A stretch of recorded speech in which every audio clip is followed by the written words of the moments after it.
Hello guys, welcome back to my channel the Bong creator. তো আজকে এই কাজ থেকে বাড়ি ফিরলাম, সন্ধে সন্ধে ওয়েদার। আর আমাদের এই গৌড়দহতে প্রচুর সুন্দর সুন্দর সবজি লাগিয়েছে সবাই।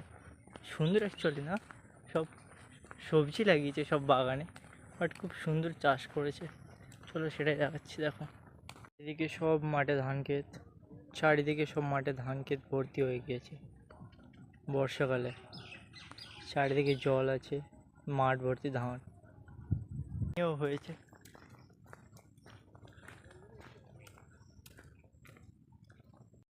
আর এই হচ্ছে আমাদের ইটের রাস্তা, দুপাশে চারিদিকে জল আর মাঝখান দিয়ে রাস্তা, খুব সুন্দর। পিছন পিছনে আসছে, আমি যাচ্ছি, পিছন পিছনে আসছে, একে দেখে আবার ওইটাও চলে আসছে। সো গাইস, আজকের জন্য টাটা।